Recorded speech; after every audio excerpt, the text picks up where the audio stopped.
எல்லாருக்கும் வணக்கம். I think ரொம்ப ஒரு முக்கியமான நாள். எனக்கு மட்டும் இல்லை, ஐ திங்க் லாஸ்ட் 2 வீக்ஸாக ரிலீஸ் ஆன எல்லா படங்களுக்கும் சொல்கிறேன். ஒரு படம், அதாவது கண்டிப்பாக ஒரு விஜய் சார் ஒரு தலைவா டைமில் சொன்ன விஷயம் நான் வருது. ஒரு படம் வந்து ஜெயிக்கிறது தோக்கிறது வந்து ஒரு மக்கள் கையில் இருக்கலாம், ஆனால் சூழ்நிலை கையில் இருக்கக்கூடாதுன்னு. ஸோ அது மாதிரி இப்போ ஒரு சூழ்நிலை தான் இந்த படங்களுக்கு ஒரு மிகப்பெரிய தடையாக இருந்திருக்கு. இது வந்து கவர்மெண்ட்டை குறித்து சொல்கிறதா இல்லை தியேட்டர் அசோசியேஷன் எல்லாருமே வந்து அவங்க பக்கம் நியாயம் சொல்கிறாங்க. ஸோ இது எந்த பக்கம் நான் என்ன பாதிக்கப்படுறவங்கள தான் ஐ திங்க் ரொம்ப பாதிக்கப்பட்டிருக்கோம் எல்லாருமே. நாங்கள் இதில் என்ன காரணம், எந்த ஒரு ஸ்ட்ரைக்கோட ஒரு முன் அறிவிப்பு இருந்தால் அதுக்கு தான் பிளான் பண்ணலாம். ஆனால் எந்த ஒரு அறிவிப்பும் இல்லாமல் திடீர்னு ஒரு ஃப்ரைடே நைட் வந்து மண்டே ஸ்ட்ரைக்குன்னு சொல்லும்போது அதை ஏற்றுக்கிறதுக்கே ரொம்ப ஃபஸ்ட்டு வந்து டைஜஸ்ட் பண்ண முடியல. ஏன்னா எங்களுக்கு வந்து வண்ணமகன் சார் சொன்ன மாதிரி, தனஞ்சன் சார் சொன்ன மாதிரி செகண்ட் வீக் வந்து ஒரு 30 ஸ்க்ரீன் இன்க்ரீஸ் ஆகி எல்லாருக்குமே தெரிஞ்ச விஷயம். டிஸ்ட்ரிபியூட்டர்ஸ்லாம் பயங்கரமாக ஹாப்பியாக இருக்கும் போது இந்த மாதிரி ஒரு நியூஸ் வந்து ரொம்ப ரொம்ப கஷ்டமாக இருந்தது. எல்லோரும் சொன்ன மாதிரி தான் ஒரு நம்மளோட ஒரு எல்லா படமுமே வந்து ஐ திங்க் வந்து ஒரு அங்கீகரிக்கப்படணும், ஒரு நல்ல படம்னு, அதுக்கப்புறம் பொருளாதாரமாகவும் சக்ஸஸ் ஆகணும். ஸோ இந்த படம் வந்து அது கண்டிப்பாக அச்சீவ் ஆகிட்டுன்னு நினச்சி ரொம்ப நம்பிட்டு இருந்த டைமில் தான் இந்த மாதிரி நடந்தது. அது கண்டிப்பாக வந்து ஒரு வெரி வெரி டிசப்பாயிண்டிங். ஏன்னா இது வந்து ஐ திங்க் நான் லாஸ்ட் டைம் நான் ப்ரெஸ் மீட்டில் சொன்ன விஷயந்தான். ஒரு இந்த படம் வந்து ஒரு ஆக்சிடெண்ட்டாக தயாரிப்பாளர், இப்போ நானும் கண்ணன் சார்லாம் வந்து நாங்கள் டெக்னீஷியன்ஸ், எங்களுக்கு தயாரிப்பு தெரியாது. இப்போ அப்பா கூட இருந்தாங்க, ஓகே, தனஞ்சன் சார் கூட இருந்தாங்க, அவங்க கைட் பண்ணாங்க. அது மட்டுமே தவிர பட் எங்களுக்கும் ப்ரொடக்ஷன் சம்மந்தம் கிடையாது. பட் ஒரு இருக்கிற ஒரு பேஷனில் இந்த படம் நாங்கள் பண்ணோம். கண்ணன் சாரும் சரி, நானும் சரி பண்ணோம். ஆனால் இன்றைக்கி வந்து இந்த மாதிரி ஒரு சூழ்நிலை வரும்போது ஒரு டெக்னீஷியன் நாங்கள் பாதிப்பட ஒரு 5 வருஷம் பின்னாடி போயிட வேண்டிய சூழ்நிலை தான் வரும் எங்களுக்கு. திருப்பியும் நாங்கள் 5 வருஷம் கஷ்டப்பட்டு நாங்கள் நேற்று இருந்த நிலைமைக்கு வர வேண்டிய ஒரு சூழ்நிலை தான் வரும். மீடியா நண்பர்கள் நான் தொடர்ந்து படிச்சுட்டு இருந்தேன், எல்லாருமே சப்போர்ட் பண்ணிகிட்டு இருந்தாங்க. கண்டிப்பாக நீங்கள் தொடர்ந்து சப்போர்ட் பண்ணணும்னு ஆசைப்பட்றேன். கண்டிப்பாக சப்போர்ட் பண்ணி ஆகணும். மக்கள் நிறைய பேர் வந்து இந்த படம் வந்து ஒரு லாஸ்ட் 1 வீக்காக சீட்டில் பார்த்துட்டு நிறைய பேர் ஃபோன் பண்ணாங்க. ஒரு சின்ன நிகழ்வு தான் எனக்கு ஞாபகம் வருது. தலைவா வந்து ஒரு எல்லா சென்டர்லையும் ரிலீஸ் பண்ணி கடைசியில் தமிழ்நாடு ரிலீஸ் ஆச்சு. ஒரு 10 நாள் கழிச்சு ரிலீஸ் ஆச்சு. ஆகஸ்ட் 9 வேர்ல்டு ஃபைட் ஃபுல்லாக ரிலீஸ் ஆகி ஆகஸ்ட் 21 தான் 2013 தமிழ்நாடு ரிலீஸ் ஆச்சு.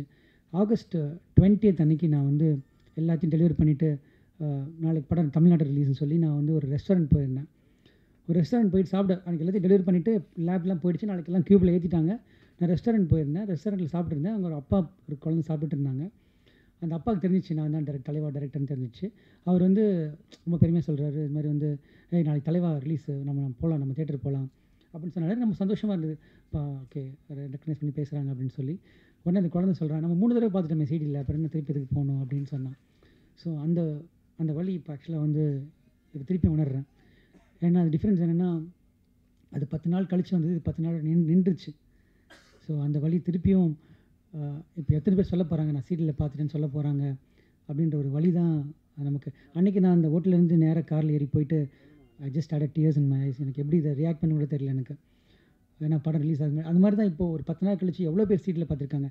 நீங்கள் சீட்டில் பார்த்துருந்தாலும் பரவாயில்ல, பிகாஸ் நம்ம யாருமே அட்வைஸ் பண்ணி திருத்த முடியாது. Because every one has to realise it is a definitely alternate industry and killing cinema.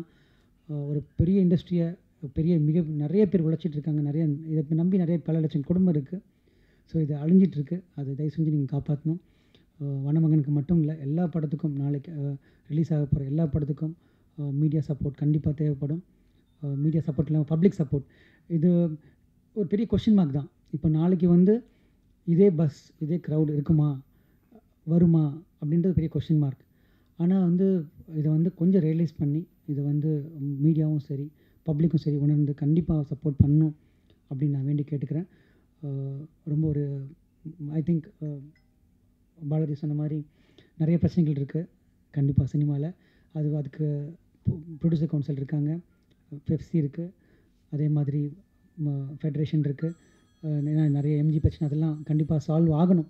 அப்போ தான் தமிழ் சினிமா வந்து இன்னொரு நெக்ஸ்ட்டு இடத்துக்கு போக முடியும் நான் நம்புகிறேன். நான் ரவி சார்ட்ட சொல்லிட்டு இருந்தேன் இந்த நாள். ஏன்னா இவ்வளோ ஒரு உழைப்பு போட்டு அவர் இந்த மாதிரி வந்து நிச்சயமாக நான் சொல்ல முடியும். பிகாஸ் ஒவ்வொரு நாளுமே வந்து அவ்வளோ ஒரு சிரமம் எடுத்து தான் ரவி சார் இந்த படம் பண்ணார்.